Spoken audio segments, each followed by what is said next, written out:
Bienvenidos a Aprendiendo a Amar a México. Hoy conoceremos la Ciudad de México, hermosa capital del país que cuenta con una inmensa oferta en gastronomía, cultura, historia y naturaleza. Si les gustan las largas caminatas mientras interactúan con la naturaleza, entonces deben visitar el bosque de Chapultepec. Ahí podrán hacer ejercicio o bien pasear en lancha por el lago, visitar el zoológico y conocer algunas especies endémicas de nuestro país. Visiten el castillo de Chapultepec, que engalana este bosque por ser el único castillo en toda América Latina y que fue hogar del emperador Maximiliano de Habsburgo y su esposa Carlota. Actualmente es un museo que conserva algunos muebles que pertenecieron a los emperadores. Todo un paseo por la historia. Acompáñennos en Aprendiendo a Amar a México.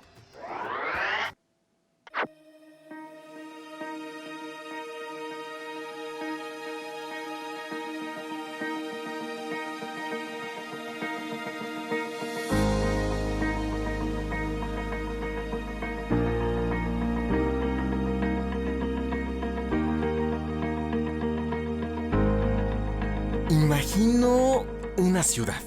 No, se me ocurre algo mejor que una sola, pero ¿qué puede ser mejor? Ya sé, muchas ciudades en una misma, pero ¿es posible? A ver, tendría que ser una ciudad enorme, tan grande como para darle alojamiento a casi 9 millones de personas. También una en la que se genere tal cantidad de dinero al año como para ser la potencia económica número 18 de todo el mundo. Imagínate una ciudad en la que la diversidad fuera tal que podrías ver a un pachuco compartiendo asiento en el metro junto a un gamer. Ni las mejores ficciones de Spielberg podrían reunir tal mosaico cultural, ni los mejores paisajistas del mundo imaginar la belleza de una metrópoli que de la cabeza hasta las tripas es la capital. No solo del país, sino de toda América Latina. ¡Hey! ¿Me sigues? No te la imagines. Estás aquí. Estás en el ombligo de la luna.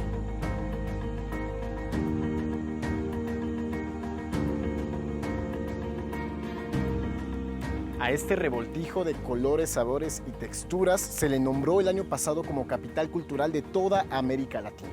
Eso quiere decir que ni siquiera la belleza costera de ciudades como Iquique en Chile o la variedad pujante de la cultura bonaerense han podido igualar lo que la capital de México ofrece al mundo.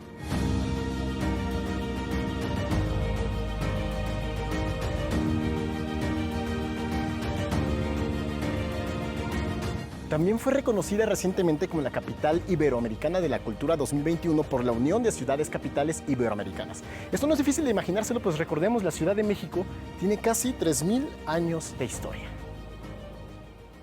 ¿Qué les parece si me acompañan por un pequeño viaje a través de la historia en la voz del doctor Héctor Zagal? Yo soy Héctor Zagal, profesor de filosofía y un apasionado de la Ciudad de México. Hoy vamos a platicar sobre la historia de esta maravillosa ciudad y la importancia de esta ciudad, la Ciudad de México, donde ustedes amigos, donde ustedes amigas viven. Bueno, pues nuestra ciudad fue fundada allá por el siglo XIV, hace muchos años, no se sabe con exactitud el lugar. Fue fundada, según una leyenda, por los mexicas, quienes creían que el lugar donde iban a encontrar un águila devorando una serpiente era el lugar elegido por su dios Huitzilopochtli para fundar su ciudad. Eso es, por supuesto, una leyenda, pero es una leyenda muy bonita que se refleja en nuestro escudo nacional. Por eso nuestro escudo, el escudo de nuestra bandera, tiene el águila devorando la serpiente. Y si ustedes se dan cuenta, aparece también el nopal y a veces aparece una pequeña como manchita azul que dice, que remite a que el lugar donde se apareció esta legendaria águila era la mitad del lago de Texcoco. ¿Cómo era la cuenca de la Ciudad de México? Bueno, pues la Ciudad de México tenía varios lagos en el centro de la ciudad. En realidad el centro de la ciudad estaba a la mitad de un lago.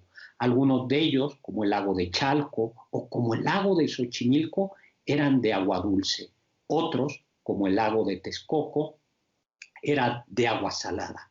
Pues ahí, en un islote, se fundó México Tenochtitlan, que fue la capital de un imperio, la capital de una de las civilizaciones más importantes, a las que a veces se les conoce como aztecas, pero en realidad lo correcto es conocerlas como mexicas. Los mexicas, desde su ciudad México Tenochtitlan, dominaron buena parte del territorio de Mesoamérica, es decir, dominaron muchos territorios del Estado de México, del Estado de Veracruz, del Estado de Puebla, incluso de Oaxaca. Desde todas esas partes llegaban los tributos en oro, en plata, en chocolate, en plumas a México Tenochtitlan. Si ustedes visitan el centro de la Ciudad de México, todavía podrán ver los restos del Templo Mayor, donde los mexicas rendían culto a sus dioses más importantes, Tlaloc y Huitzilopochtli. El 13 de agosto de 1521, Hernán Cortés, junto con una centena de españoles y miles de aliados indígenas, entre ellos tlaxcaltecas, tomaron la ciudad de México Tenochtitlan. Y aunque la conquista de estas tierras siguió todavía un largo tiempo, es como un momento simbólico, como un acontecimiento muy especial, porque marca en realidad la caída del imperio más importante de estas tierras, que era el imperio mexica. Y por eso se considera que la época virreinal, es decir, la época en que el rey de España y los españoles gobernaron sobre estas tierras, comienza más o menos a partir del 13 de agosto de 1521. Durante el virreinato, la Ciudad de México fue muy importante porque era la capital, aquí se llegaban los impuestos, el comercio, de todo el virreinato y de otras zonas. En ese momento el virreinato de la Nueva España iba más o menos desde California hasta Centroamérica.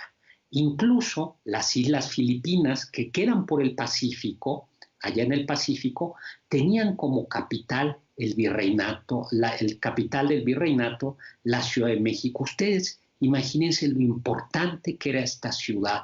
Era una ciudad que controlaba el comercio, que iba desde Asia hasta Europa, que iba desde California y Nuevo México y desde Costa Rica hasta Europa. Y todo eso pasaba por esta ciudad. Parte de este edificio que controlaba todo eso es lo que hoy es el Palacio Nacional, que en ese momento se conocía como Palacio Real. Cuando México se independiza, en 1821, se independiza como imperio y el Ejército Libertador de México, el Ejército Trigarante, hace su entrada triunfal a la Ciudad de México, que es también un momento muy importante porque es el momento en que queda claro que México ya no depende de España y por eso era tan importante. Ustedes imagínense al Ejército de las Tres Garantías con su bandera que era roja, verde y blanca, por supuesto, entrando a la Ciudad de México, al Zócalo de la Ciudad de México y paseándose para celebrar la independencia del Imperio Mexicano. Cuando México deja de ser imperio, se decide que la Ciudad de México se va a convertir en la capital de la República Mexicana y se decide que no va a ser un estado para que las autoridades federales, el presidente y el Congreso no dependan de un estado de la República. Por eso era tan importante. Esto es como la cabeza de la República Mexicana. Pero ustedes sabrán que después, si los franceses van a invadir México y que con ayuda del gobierno francés y de algunos mexicanos que traicionaron a esta patria, en México se va a instaurar un imperio, el segundo imperio mexicano, que será el imperio de Maximiliano de Habsburgo. Pero el presidente Juárez, va a luchar contra la invasión francesa y contra los imperialistas. Y justo en julio de 1867, una vez que han sido derrotadas las tropas imperiales, el presidente de la República, don Benito Juárez, en julio de 1867, entra a la Ciudad de México. Y es un momento muy importante porque se restaura la República. A lo largo del movimiento armado que derrocó a Porfirio Díaz, presidente y dictador de México, la Ciudad de México va a ser clave. Aquí va a llegar Francisco Villa, va a llegar Emiliano Zapata, y aunque durante mucho tiempo, durante algunos momentos se cambió de capital y no siempre fue la Ciudad de México la capital, una vez terminada la revolución, nuevamente aquí la Ciudad de México es la capital de la República. En esta ciudad tan importante para nuestra historia tienen sede los gobiernos federales, el presidente, el Poder Ejecutivo, la Cámara de Diputados y la Cámara de Senadores, el Poder Ejecutivo, y el Poder Judicial, la Suprema Corte de Justicia de la Nación. Por eso, la Ciudad de México es en realidad la capital de todos los mexicanos. Es la ciudad no solo de nosotros, quienes vivimos aquí, sino es la ciudad de todo México. Conocer la Ciudad de México es conocer la historia de este maravilloso país. Hasta aquí, con este pequeño paseo por la historia de esta maravillosa ciudad, los invito de verdad a conocer sus plazas, sus calles, sus museos, porque conocerlas es conocer la historia de la Ciudad de México, pero también la historia de nuestro maravilloso país. Yo soy Héctor Zagal, profesor de filosofía, y los invito a seguir con nosotros. Su templo mayor a un lado de la Catedral Metropolitana son testigos que el tiempo ha dejado para que los chilangos podamos apreciar lo que fue y es un legado, una historia y un relato que aún continúa escribiéndose.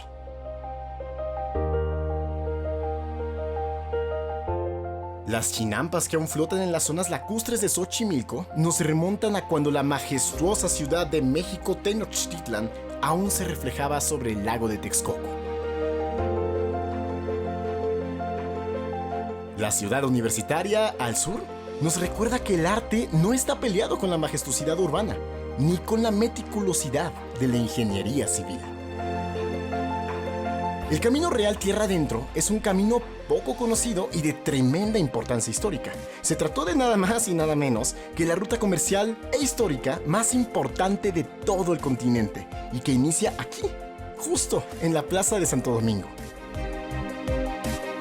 Ya que estamos en donde comenzó todo hace casi 700 años con el avistamiento de un águila devorando una serpiente sobre un nopal, es menester hablar del centro histórico, ese que ha visto pasar por sus calles la historia y la transformación de la vida pública de México, ese que alberga templos, palacios y torres, ese bajo el cual descansa una historia que desde la tierra parece alimentar la vida urbana de esta nueva etapa que palpita en su superficie. Una casa que siempre nos hace sentir en nuestro hogar es la de Luis Barragán. Su casa estudio en el barrio de Tacubaya es una obra viva que nos permite recorrerla y aprender de ella a cada instante. Desde los canales de Xochimilco hasta la casa estudio de Barragán, pasando por el centro histórico, la ciudad universitaria y el Camino Real Tierra Adentro, han sido de tal impacto para la vida cultural de la ciudad y del mundo que la UNESCO los nombró Patrimonios de la Humanidad.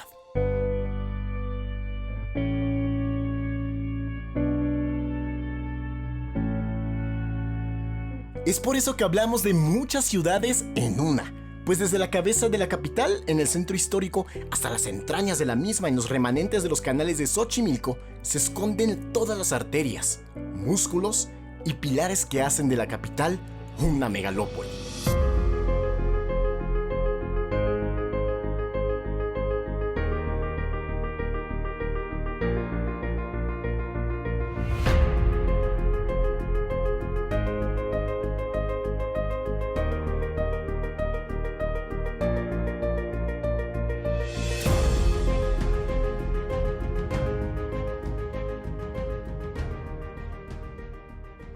Gracias a su belleza cultural, histórica y gastronómica, la Ciudad de México se ha ganado a pulso el reconocimiento internacional cuando hablamos de turismo.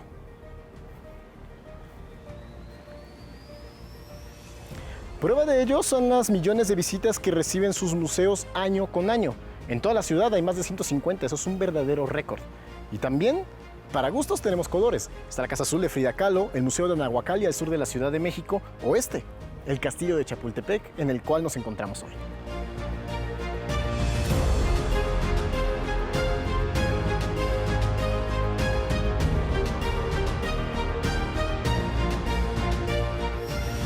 Nos gusta pues el Castillo de Chapultepec, nos gusta pues la comida, que es una de las cosas más padres de aquí de México, porque bueno, yo soy de buen comer, ¿verdad?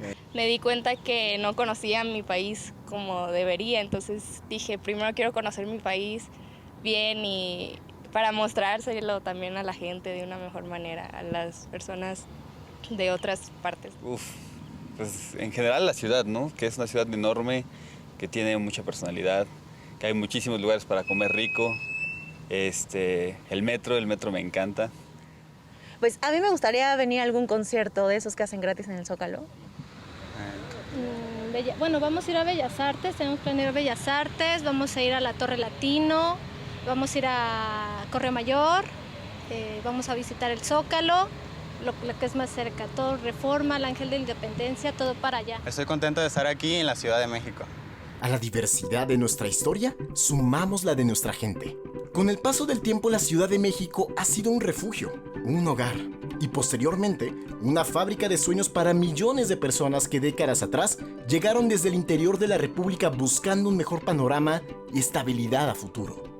Prueba de ello es que si preguntas ya sea a tus padres o a tus abuelos sobre el lugar donde nacieron, muy seguramente te dirán el nombre de estados como Guerrero, Morelos, Michoacán, Jalisco o San Luis Potosí, por solo mencionar algunos.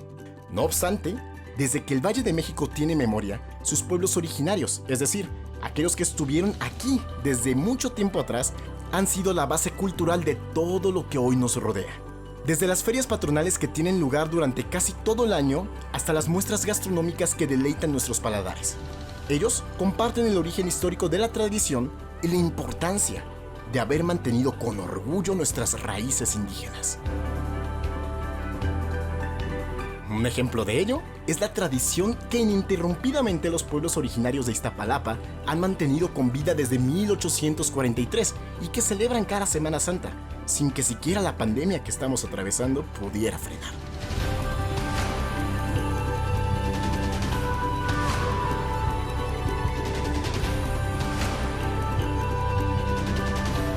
Solo para que se imaginen, en esta edición número 177 únicamente participaron de manera presencial actores y miembros esenciales del personal. En simultáneo, 730,000 personas miraban el evento en Facebook, mientras que en YouTube se conectaron más de 30,000 a disfrutar la puesta en escena. Esta representación, además de inédita, fue bastante estricta con los actores y con todo el que pisara el set de grabación, pues no se permitía el acceso a quien no se colocara gel antibacterial, se lavara las manos y se tomara la temperatura al entrar al set. Quienes estuvieron ahí cuentan que fue una experiencia única y que se llevó a cabo con todo el orden posible. En otro aspecto, la fiesta de las culturas indígenas, pueblos y barrios originarios que el año pasado se llevó a cabo en el corazón de la ciudad, es decir, el Zócalo capitalino, sirvió de punto de reunión para cientos de expositores y artesanos indígenas y dio una probadita del extenso mosaico cultural que representan los pueblos originarios de nuestro país. De igual forma, en nuestra ciudad se lleva a cabo el culto a nuestros difuntos, que desde la época prehispánica se ha visto enriquecido y diversificado con el pasar de los años, al grado de ahora contar hasta con un desfile de masivas proporciones en el marco de su celebración.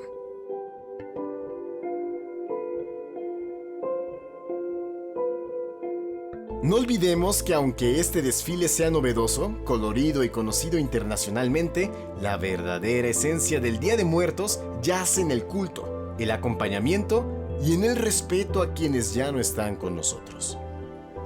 Los 2 primeros días de noviembre, miles de familias se dan cita en los panteones y campos santos de toda la Ciudad de México.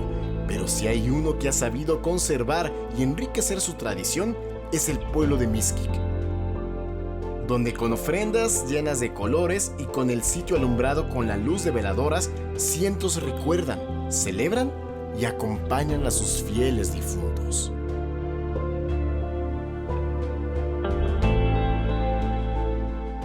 Si nunca te has maravillado con ese espectáculo visual, aromático y de sensaciones, no dudes en visitar, la próxima vez que las condiciones lo permitan, el pueblo de Mixquic, que dicho sea de paso, es otra pequeñita y pintoresca ciudad dentro de la Ciudad de México.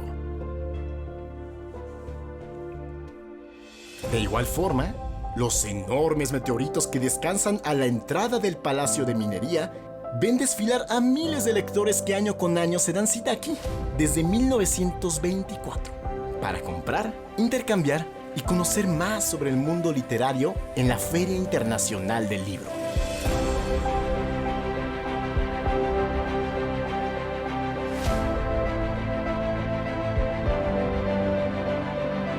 Pienso que la historia sería poco más que texto en libros almacenados sin voces vivas que la contaran. Ya sea de manera descriptiva o interpretativa, los cronistas de la Ciudad de México han aportado algo a este extenso panorama. Desde tiempos remotos a la ciudad le han sobrado voces que hablen de su belleza, sus misterios y hasta de sus horrores. Sin embargo, pocos han logrado destacar.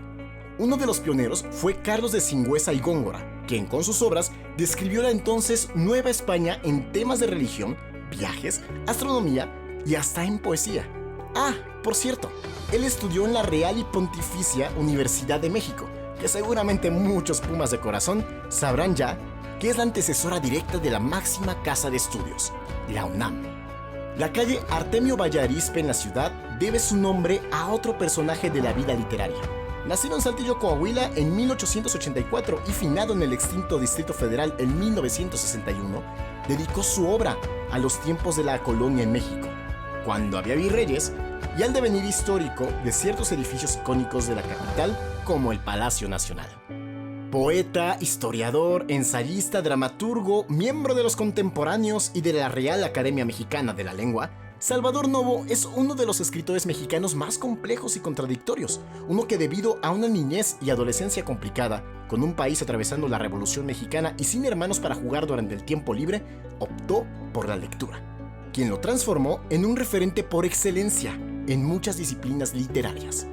Por su parte, una de las voces más frescas, incluyentes y contemporáneas de la ciudad se apagó el pasado 19 de junio de 2010. Carlos Monsiváis no solo narró los hechos de personajes nunca antes tomados en cuenta por la literatura de nuestro país, sino interpretó la vida política, periodística y social con un toque de humor que siempre lo caracterizó en sus múltiples obras. A 10 años de su partida, no ha habido cronista que haya logrado igualar la forma en la que narraba con el mismo peso de la pluma hechos históricos y hechos cotidianos. Tal es la importancia de su obra para la vida artística y cultural de nuestra ciudad que la Secretaría de Cultura rescató y abrió al público su colección en el Museo del Estanquillo.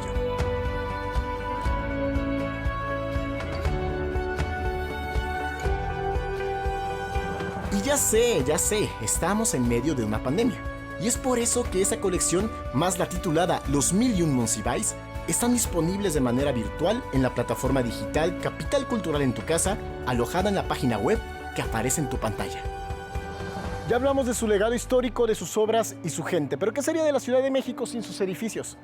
¿Qué sería de la vida artística de la Ciudad de México sin los aportes que millones de chilangos hacen a las bellas artes?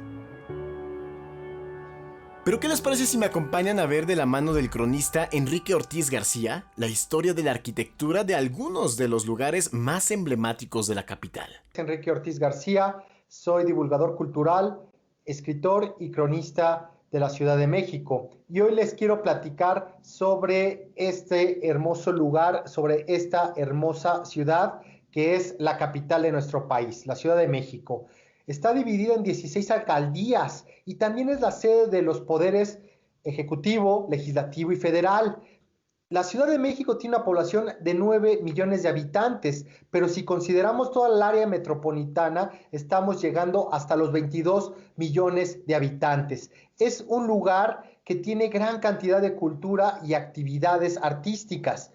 Por mencionar algo, la Ciudad de México tiene 170 museos y al menos 43 galerías de arte, siendo la segunda ciudad del mundo con mayor cantidad de recintos dedicados a la cultura y al arte. Eso solamente después de Londres, la capital de Inglaterra. También es importante comentar que tenemos al menos 5 sitios de patrimonio cultural de la humanidad. Por ejemplo, lo que es la parte sur de la Cuenca de México, porque lo que ahora conocemos como Valle de México en el pasado era una cuenca en la cual había 5 grandes lagos, los cuales se han ido desecando. Quedan remanentes de estos 5 grandes lagos en la parte sur de la cuenca o del valle. Uno de estos patrimonios culturales de la humanidad es precisamente los canales, las acequias, las chinampas de Xochimilco. Ahí es un lugar muy socorrido por turistas tanto nacionales como internacionales, tanto para navegar por sus canales, comprar flores o comerse un antojito delicioso. Otro de estos patrimonios culturales de la humanidad sería la casa de Luis Barragán, así como el centro histórico y también Ciudad Universitaria, la cual su construcción finaliza en 1952. Aunque cabe mencionar que la Real y Pontificia Universidad de México se fundó en 1551, la antecesora de lo que es actualmente la UNAM. Imagínense que esta universidad tiene pues más de 400 años de historia si nos remontamos y tomamos en cuenta la Real y Pontificia Universidad de México. También otro de los grandes atractivos que tenemos en la parte del centro histórico pues es el Gran Teatro Nacional. Así se le iba a llamar en sus orígenes a lo que actualmente conocemos como el Palacio de Bellas Artes, el cual fue diseñado por un arquitecto de mucho prestigio y que era de origen italiano. Su nombre, Adamo Boari. Sabemos que inicia la construcción de este hermoso palacio de mármol en 1904. Sin embargo, llega la Revolución Mexicana, cae el régimen de Porfirio Díaz, el propio Díaz tiene que exiliarse, salir huyendo del país, y no sería hasta 1934 que es inaugurado el Palacio de Bellas Artes y es uno de los recintos para escuchar ópera y música clásica, así como ver el ballet folclórico de nuestras tierras más importante a nivel mundial. Otro espacio también que merece la pena mencionarse es la Catedral Metropolitana, la cual está dedicada a la Asunción de la Virgen María. Imagínense que en un inicio existió una primera catedral, una primitiva catedral que empezó a construirse en 1524. Para 1627 fue demolida. Sin embargo, en 1571 se colocó la primera piedra de la catedral que actualmente podemos ver ahí a lo que es el norte del Zócalo capitalino.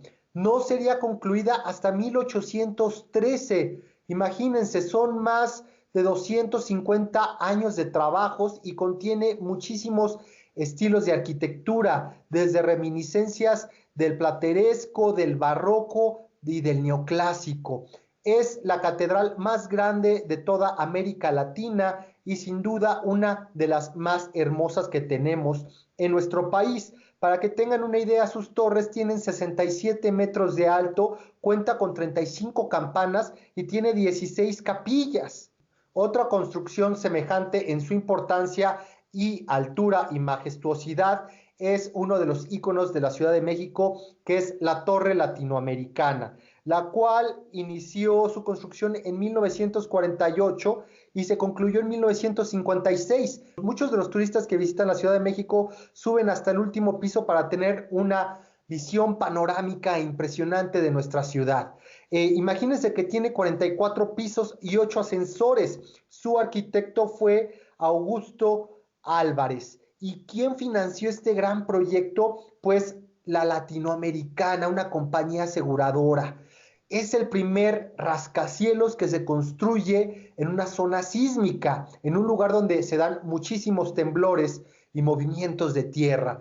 También otro monumento que se ha vuelto ícono de nuestra ciudad es la famosa columna de la Independencia, que está coronada con una victoria alada, que hace reminiscencia a todas estas deidades de la antigüedad griega y romana.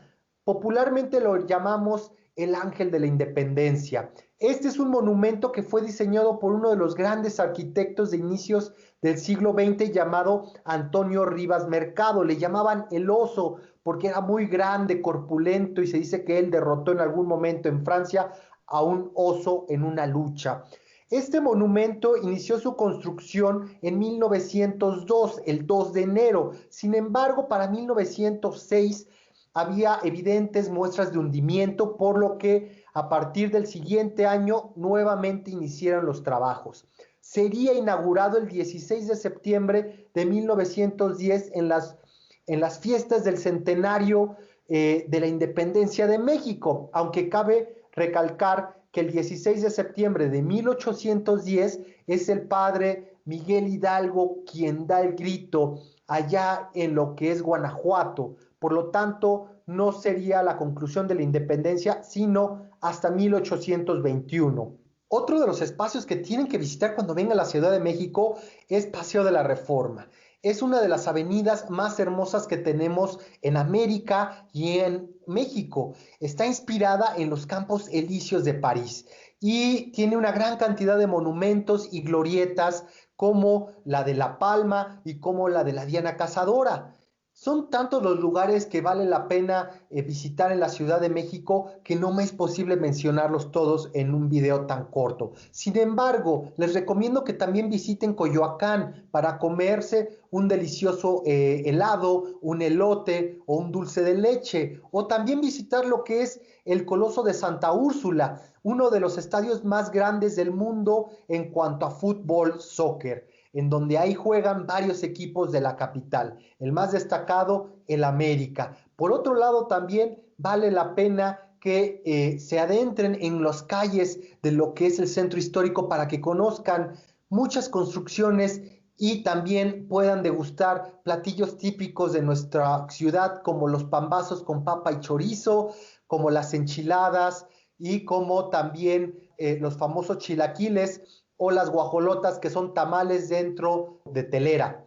Finalmente, ¿por qué visitar la Ciudad de México? Pues hay muchísimas razones. Más de 170 museos, cientos de restaurantes de los mejores del mundo se encuentran en la capital, también por la gran cantidad de eventos y actividades, desde obras de teatro, conciertos al aire libre e incluso autocinemas, en el cual tú llegas con tu carro a ver las películas.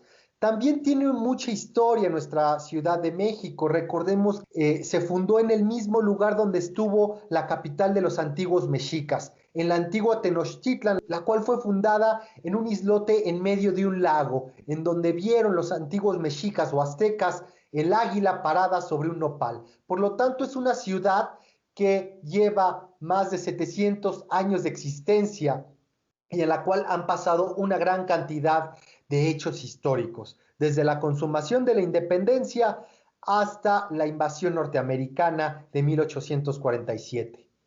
Vengan y visiten la Ciudad de México. Yo soy Enrique Ortiz García, divulgador cultural, cronista y escritor.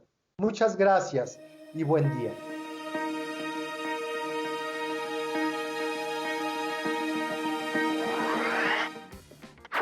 En el centro histórico de la Ciudad de México se encuentra el Zócalo. Es quizá el lugar más visitado por los turistas, pues está rodeado de magníficas construcciones como el Palacio Nacional, la Catedral Metropolitana y la zona arqueológica del Templo Mayor, el centro de la vida política y religiosa de la civilización más importante en la época prehispánica, la mexica, así como un inmenso monumento de la diosa Coyolxauhqui. Continuamos nuestro recorrido por la Ciudad de México, llena de lugares para recorrer y disfrutar. Uno de ellos es la Alcaldía de Coyoacán. Ahí se encuentra la Casa Museo Frida Kahlo, o mejor conocida por los lugareños como la Casa Azul. En ella vivió la pintora y está puesta con sus objetos personales y su obra artística. Quédense en Aprendiendo a Amar a México. Por obras arquitectónicas no paramos. No por nada se nos conoce internacionalmente como la ciudad de los palacios. Desde Bellas Artes hasta el infame Palacio Negro de Lecumberri, tenemos de todos tamaños y colores. Tantos como para albergar cientos de exposiciones artísticas al año y dar cabida a muestras musicales, teatrales y sinfónicas itinerantes, es decir, que van y vienen al interior de los mismos. Una muestra de las decenas de ciudades que conforman a esta gran ciudad la encontramos en nuestros recintos, cuando se presentan muestras musicales tan diversas como lo son la Orquesta Filarmónica de la ciudad, la Orquesta Típica de la capital, el Festival Radical Mestizo y la Tierra Beat. 4 expresiones musicales en 4 sitios distintos. Por cierto, estas muestras las puedes revivir las veces que gustes en la página de Capital Cultural en tu casa. Lo más importante es que las personas siguen siendo muy cordiales. Me encanta eso en los mexicanos. Muy amables, muy receptivos. Y pues la verdad nos gusta mucho toda esta parte histórica que tiene el DF. Entonces, porque para mí todavía es DF. Mira, el ambiente de las áreas verdes, los parques. De hecho, todos los días aprovecho cuando hay un poco de sol para salir a caminar. Y bueno, a disfrutar lo que a la vista se ofrece.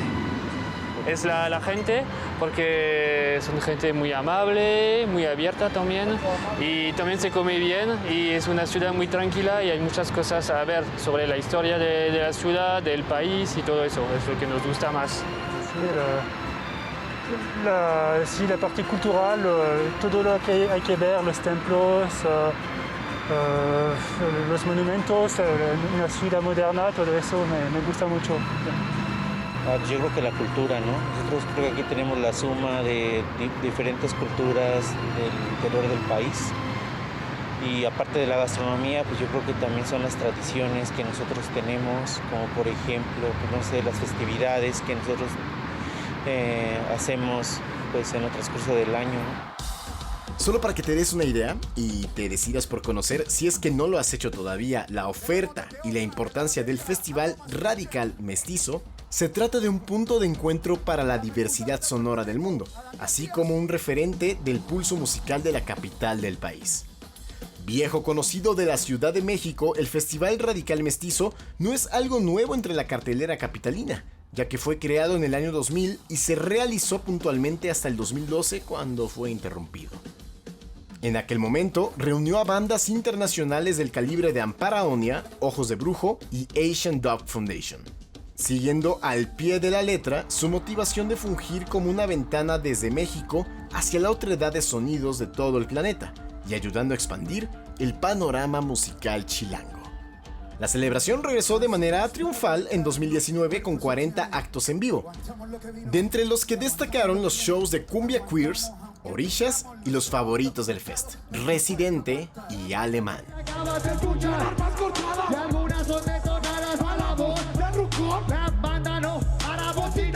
Toca el turno de conocer la opinión del maestro Pablo Iván Argüello, en lo que nos enteramos de qué va esta historia.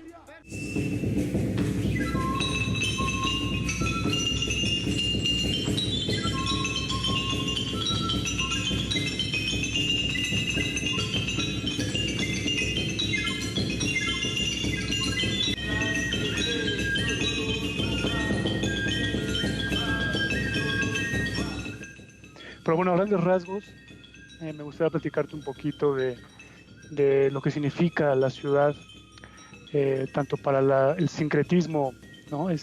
Musical que hay en la ciudad, como en sí misma la ciudad como un personaje que inspira o ha inspirado a diferentes músicas y a diferentes, digamos, artistas y personas que de alguna u otra manera han contribuido a enriquecer la compleja vitrina musical de la Ciudad de México. Y bueno, hay un aspecto muy interesante. Por lo regular se pasa por alto, todo lo que tiene que ver con el periodo colonial en la Ciudad de México. Hay varios investigadores que han trabajado sobre el tema. Está Lourdes Torrent, que realizó un magnífico libro que publicó el Fondo de Cultura Económica que se llama La Conquista Musical de México, donde da cuenta de bueno, qué es lo que pasaba sobre todo con los franciscanos, que en su intento por evangelizar digamos, a las comunidades que había, no solo en la ciudad, sino en diferentes partes de México. Uno de los vasos comunicantes o de los vehículos que establecieron fue instruirlos en las artes y en los oficios. Y bueno, es interesante el caso de Fray Pedro de Gante, quien fundó en Texcoco una escuela dedicada a la enseñanza no solo de la música, sino de diferentes oficios, que después la estableció en la Ciudad de México 2 años después, más o menos estoy hablando de 1539, que se llamó San José de los Naturales. Y es muy interesante porque fue un internado que en su momento albergó a más de 1,000 alumnos de diferentes partes del país, algunos de ellos instruidos precisamente en el canto llano y bueno, en algunas, digamos, vertientes de la música novohispana que ya empezaba a tomar auge y que fueron muy destacados y que posteriormente viajaron inclusive a Europa.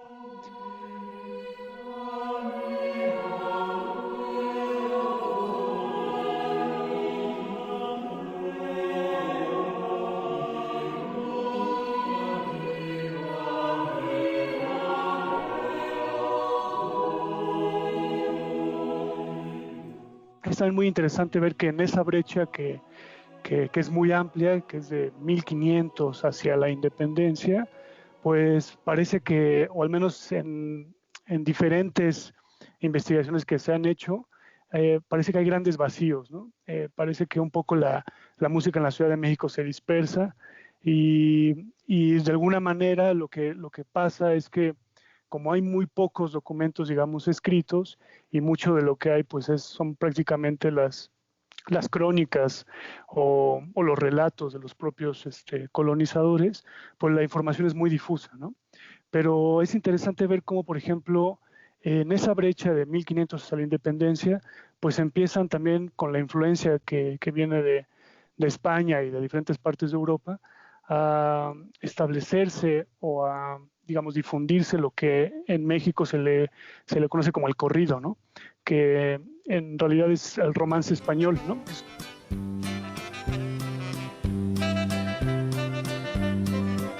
El paseo de la Reforma con sus estatuas bonitas y con muchas señoritas que pasean en toda forma. Bueno, también en ese sentido están lo que se conoce como la canción mexicana, que Vicente T. Mendoza, el etnomusicólogo, recopila toda esta parte de la lírica española y mexicana en un libro, en un compendio que fue muy, muy connotado en su momento, en el que, bueno, pues básicamente también se ve o se observa y se escucha estas influencias que hay entre, digamos, la música que venía de Europa con la música que ya se estaba produciendo en la ciudad y en diferentes partes del país.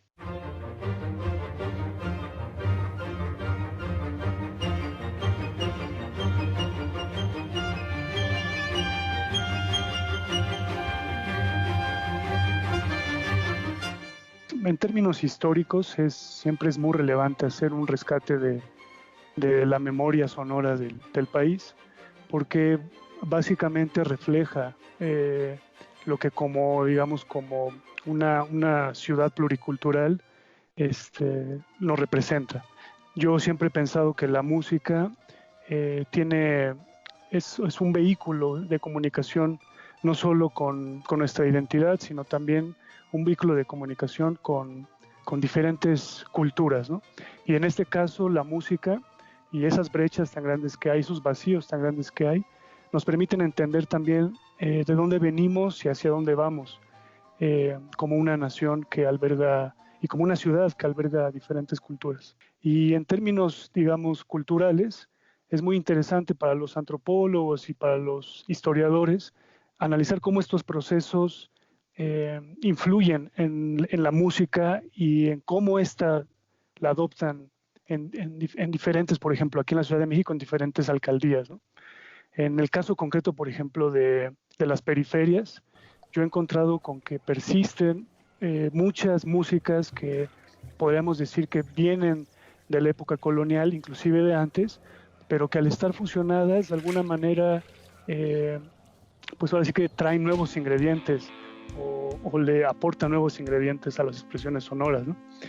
Ahora veo que en las periferias se está tomando o se está adoptando mucho, por ejemplo, el reggaetón, el high energy, recientemente el K-pop, que son músicas de alguna manera globales, ¿no? Que vienen digamos, de la música occidental comercial y en el caso del reggaetón, pues de Sudamérica y de Centroamérica y de las Antillas, pero que al tener tanto arraigo en las localidades de la Ciudad de México, pues los jóvenes se las están apropiando.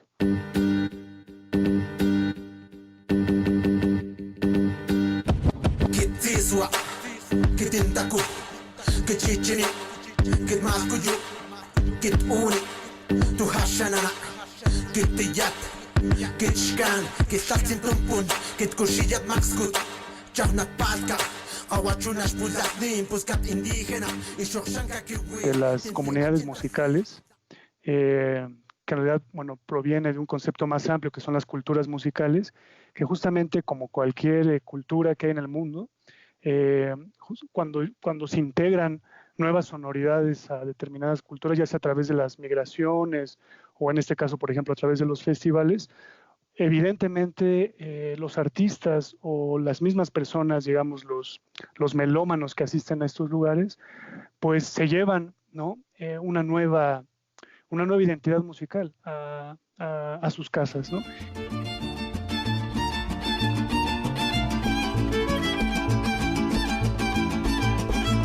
Me gusta tocar guitarra, me gusta cantar el son, el mariachi me acompaña cuando canto mi canción.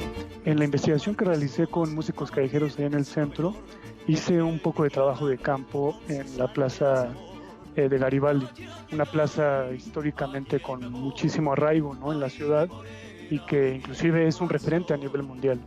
Y una de las cosas que me expresaban mucho los músicos, digamos, vernáculos, ¿no? que es una palabra que no me gusta mucho nombrar, pero bueno, los músicos vernáculos, es que se estaban perdiendo, de alguna manera, no solo el gusto por la música del mariachi o las diferentes expresiones que se tocan ahí, como el son, como el huasteco, la tambora, sino que también los hijos de los músicos que ya llevan varias generaciones tocando en la plaza ya no se mostraban interesados, ¿no? Por continuar con el legado. Y un aspecto muy interesante que encontré con eso es que de alguna manera sí la globalización ha propiciado a eso, pero también eso te habla de que las necesidades cambian, ¿no? Y al cambiar las necesidades, más bien yo creo que la respuesta tendría que ser que el motor para mí más bien sería la educación. Y por eso la educación a nivel primaria, es más, desde el kinder, desde el preescolar, en términos musicales, es muy importante para fomentar esos valores y para que las nuevas generaciones conozcan todas las expresiones musicales que existen en la ciudad y en diferentes partes de México. Para que los jóvenes sepan, ¿no? Cuáles son nuestras raíces y que esas raíces también han contribuido a forjar nuestra identidad.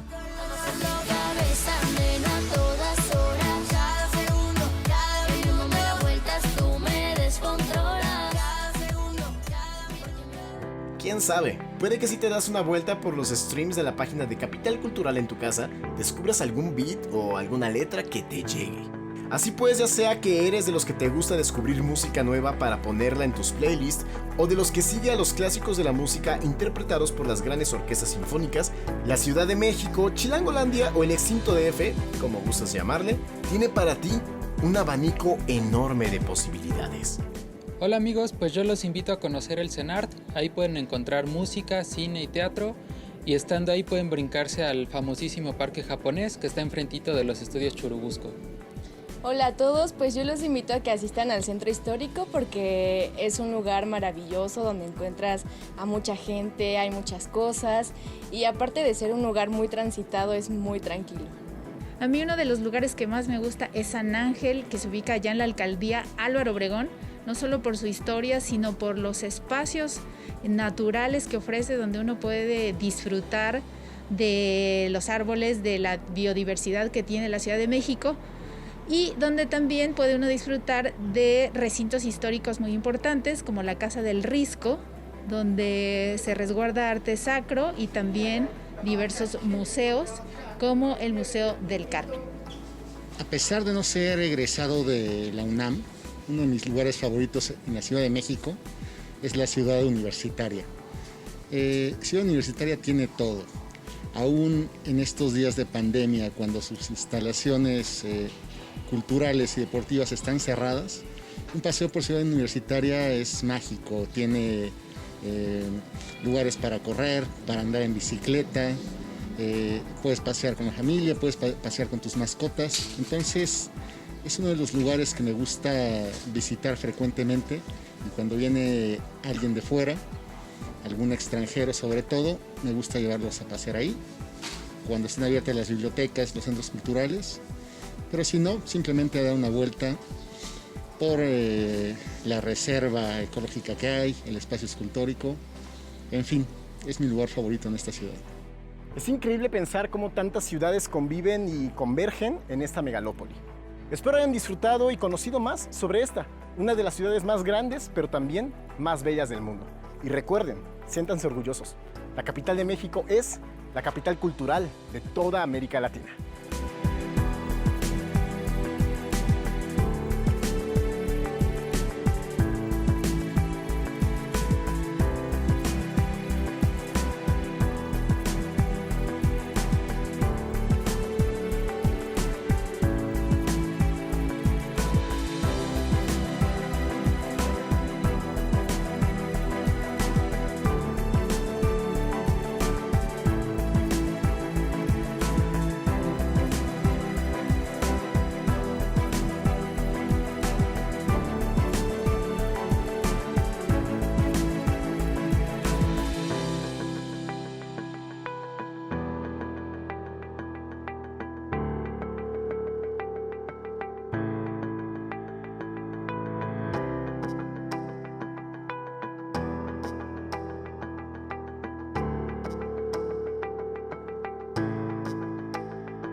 Nos encontramos en el lugar de los coyotes, mejor conocido como Coyoacán. Coyoacán tiene sus orígenes en la época prehispánica, pero adquiere importancia poco después de la caída de Tenochtitlán, ya que aquí se estableció temporalmente la capital de la Nueva España.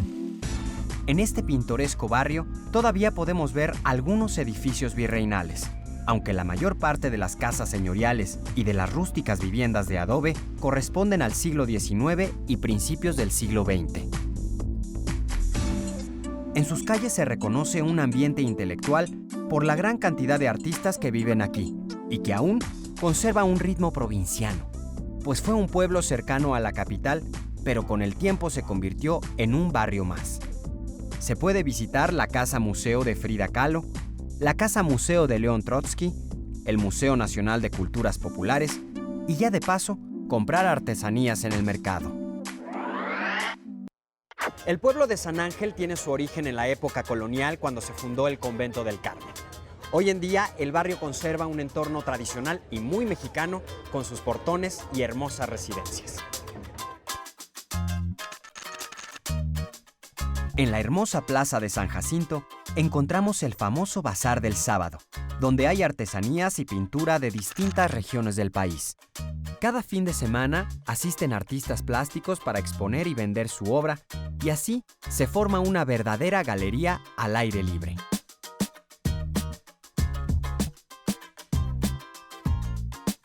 En San Ángel se encuentra el Museo Estudio Diego Rivera, donde el artista pintó la mayor parte de su obra de caballete. El museo exhibe pinturas, documentos, objetos personales y fotografías que recrean la vida y trabajo de Diego Rivera, así como el de su esposa, Frida Kahlo.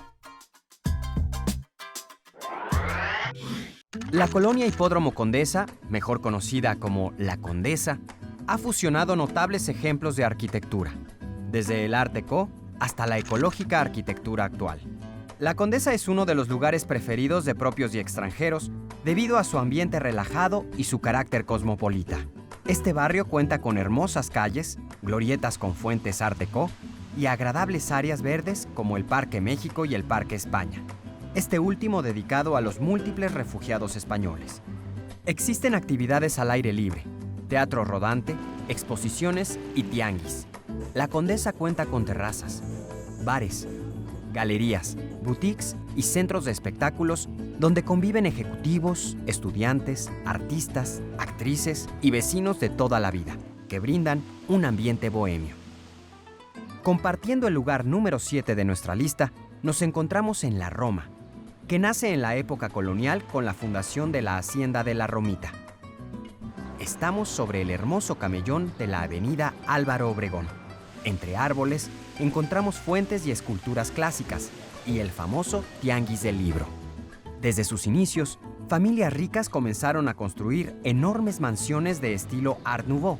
Algunas han sido declaradas como patrimonio cultural, tales como la Casa Lam, los apartamentos Balmori y el edificio Río de Janeiro. En la Roma también hay una gran variedad de restaurantes y cafecitos al aire libre, así como galerías de arte, boutiques, librerías y pequeños hoteles remodelados. El Museo Nacional de Antropología e Historia está ubicado en el bosque de Chapultepec y fue construido por el arquitecto Pedro Ramírez Vázquez. Este museo, inaugurado en 1964, exhibe la colección más valiosa de objetos prehispánicos de diferentes civilizaciones que poblaron el territorio nacional. Aquí se resguarda la identidad y cultura de todos nuestros grupos étnicos, con sus tradiciones y costumbres. El Museo de Antropología está organizado por zonas geográficas y grupos culturales, y tiene una sala de exposiciones temporales temáticas en la Sala de las Culturas Indígenas. Las salas del Preclásico, de Teotihuacán, la Tolteca, la Maya y la Mexica, entre otras, recrean la evolución cultural, política y artística que se dio en el México precolombino. Venir aquí es realizar un viaje a nuestro inigualable pasado prehispánico. El bosque es visitado por miles de personas y está dividido en 3 secciones que cuentan con museos, lagos, centros culturales, restaurantes, un zoológico, un jardín botánico y un parque de diversiones. Enclavado en el bosque de Chapultepec se encuentra el lago del mismo nombre.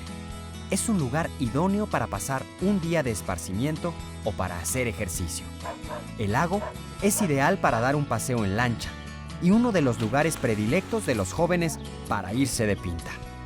Aquí mismo se encuentra la Casa del Lago, recinto de la vanguardia cultural del país. El zoológico de Chapultepec es el favorito de miles de personas que buscan sano entretenimiento. Fue obra del biólogo mexicano Alfonso L. Herrera, quien tras años de investigación logró abrir sus puertas en 1924. El célebre castillo de Chapultepec cuenta con 3 zonas de exhibición ambientadas con objetos de la época. Este castillo fue construido en 1785 por el virrey Bernardo de Gálvez y ha sido clave en relevantes sucesos históricos, como la heroica batalla de los Niños Héroes contra el ejército invasor de los Estados Unidos. Ha sido utilizado como palacio por los emperadores europeos Maximiliano y Carlota, y después como residencia presidencial hasta que en 1939, por decreto del presidente Lázaro Cárdenas, se convirtió en el Museo Nacional de Historia, que reúne documentos y piezas significativas del país, desde la independencia hasta la Revolución. Fue así como descubrimos juntos la Ciudad de México, una capital que nos deslumbra por su mezcla de historia prehispánica, colonial y contemporánea. Arte, diversión y cultura se conjugan en una ciudad donde hay de todo para todos. La Ciudad de México está llena de esplendor e historia. Conocer y recorrer sus calles los maravillarán. Sigamos conociendo más de nuestro hermoso país en Aprendiendo a Amar a México. Para conocer más del tema, puedes consultar algún libro en tu casa o en internet. Lee con paciencia y pide ayuda a un adulto si algo no entiendes o aún no lees, o necesitas ayuda para resolver tus dudas, contáctanos. También puedes encontrar los libros de texto en la página conalitec.cep.gov.mx. Si quieres volver a ver los programas de Aprende en Casa, los puedes encontrar en la siguiente liga: aprendeencasa.cep.gov.mx.